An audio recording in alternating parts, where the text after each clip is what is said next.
माजी आमदार कॉम्रेड नरसय्य आडम मास्तर हे आपल्या परिवारासह बापूजी नगर येथील ज्ञानसागर प्रशाला येथे त्यांच्या पत्नी कामिनी आडम, मुलगा डॉक्टर किरण आडम, मुलगी निलिमा आडम यांच्यासह सकाळी ठीक 8:15 वाजता मतदानाचा हक्क बजावताना दिसून आले। बापूजी नगर भागात मतदानासाठी मोठी गर्दी झाली होती। माध्यमांशी बोलताना आडम मास्तर म्हणाले, पंतप्रधान नरेंद्र मोदी यांच्यावरचा लोकांचा विश्वास उडाला आहे। जानेवारी महिन्यात रेनगर या ठिकाणी त्यांच्या सभेला झालेली गर्दी आणि परवा होम मैदानावर त्यांच्या सभेची गर्दी पाहता लोकांच्या हे लक्षात येते, यंदा मोदी हे पंतप्रधान पदावरून हद्दपार होतील आणि इंडिया आघाडीचे सरकार भारतात येईल। 400 पारचा नारा दिला जातो, परंतु 272 जागाही त्यांच्या येणे मुश्किल आहे, याचं टेन्शन भाजपाला असल्याचं ते म्हणाले।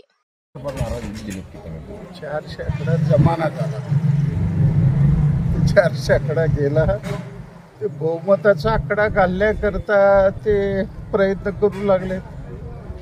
272 येतील का नाही, रोज त्यांच्या बैठका चालू आहेत, कधी अशा बैठका मी बघितलं नाही।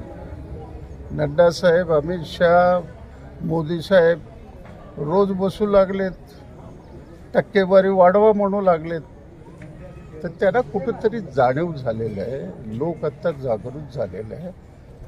अहो मला हे सांगा, केंद्राविरुद्ध राज्याचा संघर्ष केरळमध्ये आहे, तामिळनाडूमध्ये आहे, बंगालमध्ये आहे, दिल्लीमध्ये आहे, झारखंडमध्ये आहे, पंजाबमध्ये, जिथं विरोधी पक्षाचं सरकार आहे ते सरकारच चालू नाही। त्यांचं उत्पन्नाचं तुम्ही हिस्सा आहे तोही देत नाही। कुठली लोकशाही?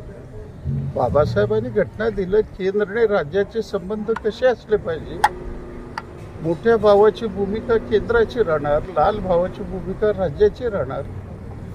तुम्ही राज्याला आर्थिक कोंडीमध्येच प्रयत्न करता।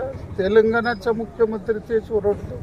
अशाच नवनवीन अपडेटसाठी जनता राज्य न्यूज चॅनलला सबस्क्राईब करा, लाईक करा आणि शेअर करायला विसरू नका।